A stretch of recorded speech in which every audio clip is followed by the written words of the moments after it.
Salut à toutes et à tous. Alors aujourd'hui, on se retrouve pour un tutoriel Affinity Photo.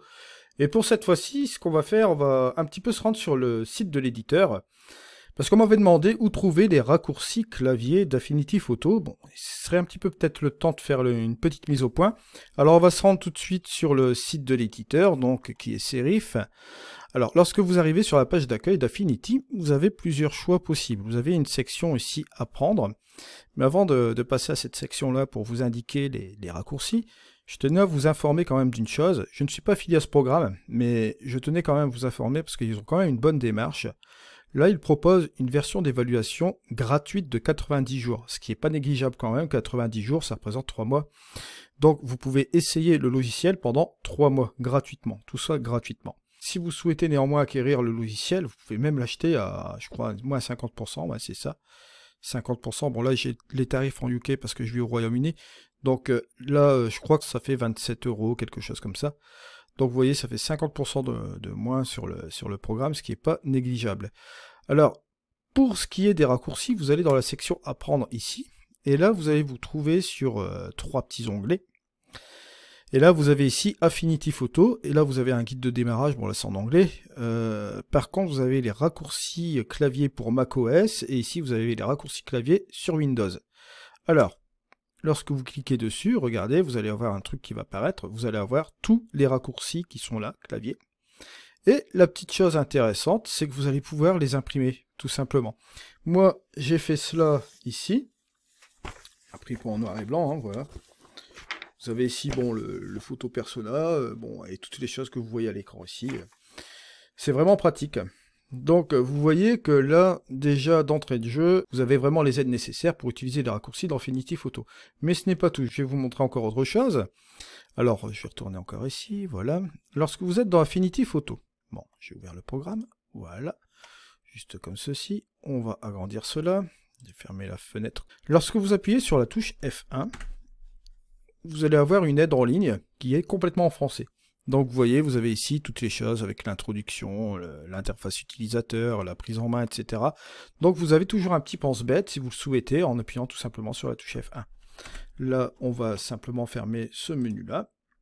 Et on va commencer à faire une petite introduction aujourd'hui. Je voulais repartir sur quelque chose d'assez particulier. Je voulais repartir sur les calques en fait. Les calques et les masques. Mais on va reprendre un peu les bases. Pourquoi je reprendre les bases sur Affinity Photo avec les calques et les masques, bien sûr? Tout simplement parce qu'on va être amené à les utiliser assez régulièrement dans Affinity Photo. Et bon, j'ai une petite idée en tête pour du photomontage, etc. Et là, vous allez voir, on va reprendre donc ces bases. On va aller ici, donc là. Ce que je vais faire ici, c'est un petit peu reprendre une petite image. Voilà, on va prendre ce TIFF-là, par exemple, d'accord? On va prendre en titre d'exemple. Bon, ici, lorsque vous ouvrez un document ici, comme ici, une photo, on l'a directement en calque pixelisé ici, et vous avez le petit cadenas qui va vous protéger ce calque-là, bien sûr, donc vous ne pourrez pas intervenir dessus, c'est-à-dire si je prends l'outil transformé ici, la petite flèche, si vous voulez faire quelque chose dessus, vous voyez, vous ne pouvez pas le faire. Tout simplement parce que vous avez le petit cadenas. Alors on va commencer avec un calque. On va commencer avec un calque traditionnel, c'est-à-dire on va prendre un vrai calque, ici pixelisé, que vous voyez ici, on va juste cliquer dessus, et on se retrouve avec un calque pixelisé là. D'accord? Là c'est un calque invisible. Mais si on va par exemple prendre, par pur hasard, ce petit pot là, et qu'on va tout simplement utiliser la couleur, on va prendre la couleur blanche, on va la laisser telle quelle, on va mettre de la couleur blanche sur ce calque, que va-t-il se passer? C'est tout simple, vous voyez que là, on a une petite chose ici qui se produit, c'est que le calque vide qu'on avait, on l'a rempli avec de la couleur blanche, et comme ce calque est au-dessus du calque d'image que vous voyez ici en dessous, là c'est très simple, le calque blanc prend le dessus sur le calque du dessous. Si vous allez jouer avec une opacité juste au-dessus, vous allez voir ce qui va se passer, si je vais réduire l'opacité, on va voir progressivement arriver l'image du dessous. Ce qui est complètement normal, si je vais le remettre à 0, là on voit complètement cette image-là, d'accord? Si je monte à nouveau ce calque ici à 100%, vous ne verrez pas l'image du dessous, donc le calque en dessous, tout simplement, pourquoi? Parce qu'on a mis une opacité à 100% du calque blanc, donc ça prend le dessus sur le calque du dessous, et on ne voit pas forcément l'image en dessous. Bon, Ça, c'est la première chose à savoir. Si vous faites l'inverse, par exemple, vous mettez le calque blanc en dessous, que se passe-t-il? L'image réapparaît. Et là, c'est le calque blanc qui disparaît, tout simplement. Si vous prenez l'image ici et que vous jouez avec son opacité, vous réduisez l'opacité, vous allez retrouver le calque blanc, parce que celui-ci devient transparent. Par définition, on revient à 0%. Bon, là, ici, on va le remettre à 100%, bien sûr. Hop, juste comme ceci, et je vais remettre mon calque blanc au-dessus. Alors, vous allez me dire, ouais, c'est bien beau, on a appris une chose, c'est bien, mais concrètement, ça va donner quoi? Quel est l'avantage de cette chose-là? L'avantage de cette chose-là, par exemple, si vous voulez utiliser ici, vous avez des modes de fusion juste sur le côté, vous voulez faire une opération entre ce calque-ci et le calque du dessous, il est possible de le faire aussi. Si on passe ici sur le calque blanc, et qu'on passe sur un mode de fusion, par exemple obscurcir, hop, que se passe-t-il? On voit l'image du dessous réapparaître. Vous voyez par exemple en incrustation, ça nous donne ce résultat-là. Que se passe-t-il concrètement? Bon, je vais laisser l'incrustation comme ceci. En fait, là, vous allez jouer avec un mode de fusion qui va interagir avec les deux images ici, d'accord? Ce qui veut dire que vous allez avoir une opération entre ces deux images qui va se réaliser, et le résultat de ces deux opérations-là va donner, par exemple ici en incrustation, ceci. Mais vous pouvez toujours tout de même jouer avec l'opacité. Vous pouvez réduire bien sûr l'opacité comme ceci, pour réduire l'effet justement de cette incrustation, et pour bien évidemment laisser apparaître l'arrière-plan comme ceci. Mais si vous jouez sur une opacité par exemple de 47%, quelque chose comme ça, vous allez faire réapparaître votre calque du dessus à 47% bien sûr, mais vous allez aussi faire apparaître le mode de fusion, l'opération à 47% aussi également, d'accord? Donc là on va le mettre en normal bien sûr, voilà, juste comme ceci, pour que vous voyez un petit peu plus clair, voilà, juste comme ça. Là on revient sur une opacité normale, et là on est à 0, voilà, juste comme ceci. Alors vous allez me dire, bon, c'est bien beau, on comprend la base du calque, on sait que si on passe un calque au-dessus, bon, ça cache tout, d'accord? Quelle est la chose ici qui va nous servir ici avec ces calques? Qu'allons-nous faire un petit peu concrètement avec ces deux choses-là, par exemple? Je vais garder mon calque blanc, et on va aller tout simplement là, dans le masque de calque. Vous allez ajouter un masque, juste comme ceci, sur ce calque pixelisé en dessous, d'accord? On va tout simplement l'inverser ce masque. On va faire un CTRL-I, d'accord? Juste comme ceci. Vous allez me dire, que se passe-t-il? On ne comprend plus rien. On a toujours le calque pixelisé, qui est au-dessus du calque d'image ici, mais on voit quand même notre image là. C'est tout simple, parce que là, on va rentrer dans un terme un petit peu plus technique au niveau des masques. Un masque, lorsque vous appliquez cela, bien sûr, à un calque, ça va un petit peu transformer la donne. C'est-à-dire que là, en fait, lorsque vous mettez un masque noir, par définition, ça va annuler l'effet du calque. Ici, vous n'allez plus avoir la couleur blanche. Si, par exemple, j'inverse, je fais CTRL-I, je remets la couleur par définition comme ceci, vous allez avoir du blanc ici. Et là, forcément, on va voir réapparaître notre calque, comme ceci. Alors vous allez me dire, bon, dans le masque, on a du blanc et on a du noir. Ce qu'on remarque, c'est qu'avec le blanc, on voit tout apparaître. On voit notre calque ici par définition. Et avec la couleur noire, que se passe-t-il? Ça s'enlève. C'est deux choses à savoir. Un calque. Lorsque vous allez appliquer un masque noir, ça va annuler l'effet du calque au-dessus. Lorsque vous allez mettre un masque blanc, ça va conserver, bien sûr, notre effet sur notre calque. Donc, ce qu'on va faire ici, on va inverser notre masque, toujours CTRL-I, le mettre en noir. Vous allez me dire, mais est-ce qu'on ne peut pas faire réapparaître partiellement ce calque ici? Tout simplement possible de le faire en appuyant tout simplement sur la touche B pour pinceau, brush en anglais, et là c'est l'outil pinceau. Et là, par définition, ça va être un petit peu subtil. Comme vous êtes sur un masque noir, comme vous voyez ici, il va falloir faire réapparaître l'image progressivement.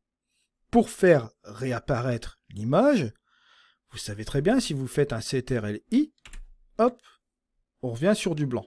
Donc ça réapparaît. Si on fait l'inverse, hop, on fait sauter le calque et on ne voit plus ce qui se passe. Bon, là, alors par définition, ce que je vais faire, je vais mettre à 100%, en flux de 100%, pour que vous voyez très bien, et en opacité à 100%. Je vais agrandir la taille de mon pinceau à l'aide des crochets. Bon. On va aller sélectionner la couleur blanche, mais ici, comme vous voyez là, juste ici. Hop, sélectionnez la couleur blanche. Pour aller plus vite, vous pouvez appuyer sur la touche X. Bon. Une fois qu'on a notre chose ici, qu'on a sélectionné la couleur blanche, que se passe-t-il? Vous voyez que là, au niveau de notre brosse, on fait apparaître notre calque. Et regardez ce qui va se passer. Bon, là, je suis à 100%, je vais me mettre un petit coup comme ça, juste comme ceci. Voilà, juste comme ça. Que se passe-t-il lorsqu'on regarde notre masque? Cette partie-là est en blanc. C'est-à-dire que là, on a fait réapparaître tout simplement, voilà, on a fait réapparaître tout simplement la partie du calque blanc grâce à la couleur blanche, puisqu'on a peint avec la couleur blanche sur le noir. Vous comprenez? Donc, si on peint avec la couleur blanche sur le noir, on va faire réapparaître forcément le calque, une partie, une portion, comme vous voyez là.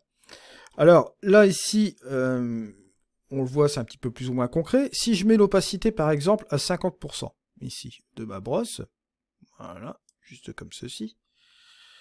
Je vais ici avec mon pinceau. Bon, j'ai donné un petit coup accidentellement, je vais faire CTRL-Z. Vous voyez qu'ici, si je passe mon pinceau ici, on voit la couleur blanche affectée à 50%. Ce qui fait que si là, je vais peindre sur mon masque noir, regardez, hop, on va faire apparaître le calque à 50% ici sur cette valeur-là. Pour que vous ayez un petit peu plus conscience de cette chose-là, vous appuyez sur la touche Alt et vous allez cliquer sur le masque. Voilà. Et là, on voit ce qu'on a fait. Là, regardez, on a le masque noir qui est juste en dessous, et là, vous voyez que là, on a passé avec une opacité à 100%, c'est-à-dire à fond de la puissance du pinceau, avec la couleur blanche, bien sûr, pour faire réapparaître sur le masque le calque blanc. D'accord? Ensuite, on est passé en opacité 50%, et là, par définition, qu'est-ce qu'on a fait? Bah, c'est tout simple, on a fait apparaître le calque blanc à 50% de sa possibilité, et là, forcément, ça devient du gris. Donc, si on appuie sur ce calque ici, par définition, l'image du dessous apparaît à 50%. Voilà. On va supprimer ce masque-là. On va faire quelque chose pour que ce soit moins confus avec vous. Je vais aller sélectionner une autre couleur, voilà, avec mon pot. Et là, sur ce truc-là, je vais mettre, hop, une couleur rouge sur mon calque ici. Voilà. Comme ça, vous allez comprendre un petit peu mieux, parce que comme j'ai sélectionné la couleur blanche, il n'est pas vraiment évident par moment, quand je vous parle de masque, de faire réapparaître une couleur avec la couleur blanche ou la couleur noire pour enlever, alors qu'on est sur un calque blanc. Là, je vais prendre un calque rouge pour que vous compreniez un petit peu mieux. Alors, je reprends toujours cette petite brosse, juste comme ceci, et on va aller chercher notre masque, qui est juste là, boum. Et là, par définition, on va encore l'inverser. Hop, on fait sauter la couleur rouge, tout simplement. Alors, cette fois-ci, on va, hop, à nouveau sélectionner la couleur blanche, d'accord? Je vais mettre à 100%. Je vais passer le pinceau sur le calque noir, avec la couleur blanche, regardez ce qui se passe, hop, on obtient forcément la puissance du calque rouge ici. Si je continue, bien sûr, vous voyez réapparaître le calque du dessus, d'accord? Si je continue à fond, hop, vous voyez que là, il n'y a aucun souci. On voit réapparaître forcément notre calque rouge. Juste comme ceci. Là, je vais inverser encore de nouveau mon masque, et cette fois-ci, je vais mettre une opacité à 50%. Vous pouvez appuyer sur 5 pour avoir 50%. Et regardez là ce qui se passe. Là, vous allez avoir forcément la couleur rouge qui va réapparaître à 50%. Bon là, c'est un petit peu plus parce que vous aviez déjà 50% et j'ai rajouté 50% sur la même ligne. Si je rajoute encore par exemple 50% ici, vous allez avoir 50% d'opacité du rouge. Et si je rajoute encore l'opacité ici, vous voyez ce qui se passe. On va voir apparaître la couleur rouge vraiment progressivement comme ça. C'est un petit exemple que je tenais à vous donner ici aussi. Je vais mettre à 10, ici à 10% en opacité. Vous appuyez sur le 1 pour obtenir 10%. Par exemple, je vais faire, allez, un truc ici, un aller-retour. Vous voyez ce qui s'est passé. Il y a eu 10% de la couleur rouge qui est apparue ici. Si je repasse encore une deuxième fois au même endroit, regardez ce qui se passe, vous avez encore 10%. Si je repasse encore une fois, encore 10%. Encore une fois, encore 10%. Encore une fois, encore 10%. Encore une fois, encore 10%, etc., etc., jusqu'à obtenir la couleur rouge qui arrive, vous voyez, progressivement ici. Ça permet de ramener un petit peu l'image progressivement sur notre chose ici. Voilà, juste comme ceci. Voilà un petit peu ce qui se passerait un peu pour la partie calque. Bon là, je vais enlever ce masque. Et là, forcément, on va revenir. On va parler des réglages. Et là, vous allez voir que c'est la même chose aussi. Vous avez tous ces réglages qui sont juste en dessous. On va prendre par exemple les niveaux, voilà, juste comme ceci, qui vont venir se placer au-dessus. Là, c'est la même chose, c'est un calque qui se place ici. Vous avez une espèce de masque qui se passe aussi ici. Si avec, bon là, je vais mettre un petit peu là, vous verrez mieux.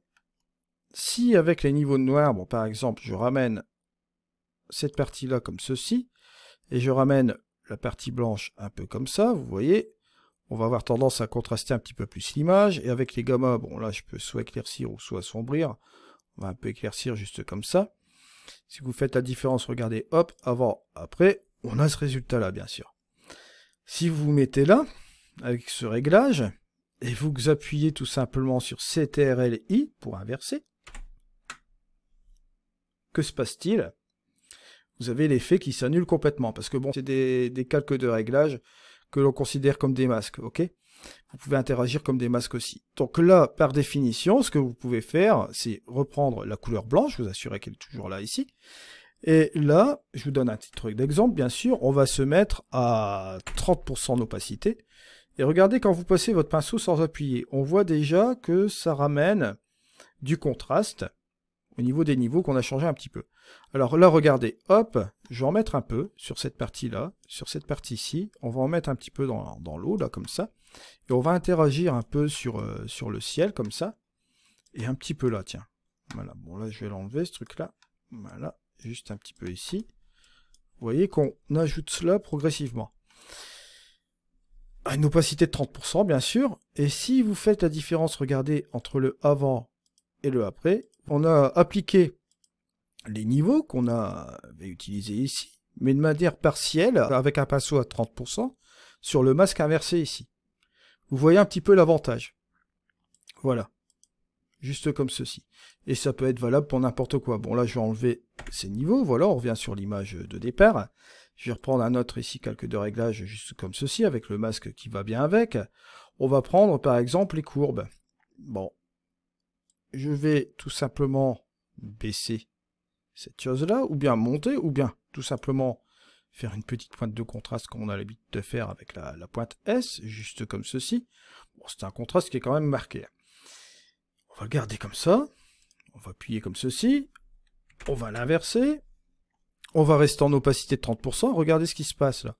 Quand vous passez sur cette partie-là, vous voyez très bien que là, vous avez 30% de l'effet de la courbe qui est en train de s'appliquer sur l'image, bon, sans s'appliquer en fait, puisqu'on n'appuie pas encore. Là, je vais appuyer avec mon pinceau, regardez, hop, hop, voilà ce qui se passe. Je relâche mon pinceau, je repasse une deuxième fois, je repasse une troisième fois en appuyant, une quatrième fois. Regardez ce qui se passe sur cette partie. Hop, on a accentué cette partie de l'eau comme ça. Ça fait quand même sympa. On peut continuer bien sûr un peu comme ça, deux petits coups de pinceau là, un petit coup de pinceau ici. On peut réduire aussi bien sûr si on veut être un peu plus précis. Là, vous voyez, juste un peu comme ça. On va continuer un petit peu là. Juste un petit peu là. Voilà.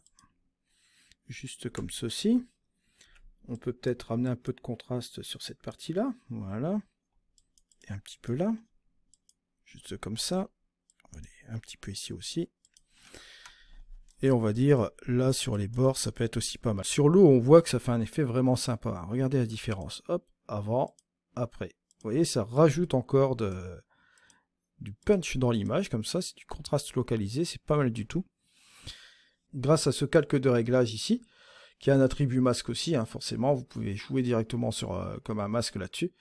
C'est vraiment pas mal du tout. Alors on en arrive un petit peu à la fin sur les bases et les calques d'Affinity Photo, bien sûr. Je tenais vraiment à vous expliquer ces bases-là, puisque ça va être vraiment important pour vous par la suite. C'est une base qui vous servira bien sûr pour la suite, car vous allez voir dans Affinity Photo, on va utiliser énormément les calques et les masques pour pas mal d'opérations. On jouera aussi avec les sélections, etc. Bon, ça j'en reviendrai un petit peu plus tard. mais je me disais qu'il était intéressant de reprendre ces bases-là, et surtout aller télécharger les raccourcis clavier sur Affinity Photo, allez voir sur le site justement. Si vous n'avez pas Affinity Photo, n'hésitez pas, en ce moment il y a un essai de 90 jours, autant en profiter bien sûr, et si vous voulez l'acquérir, c'est 50% de réduction en ce moment, donc c'est à peu près 27 €. Je vous remercie de m'avoir suivi, on se retrouve pour un prochain tuto, c'était Eddy, allez, ciao!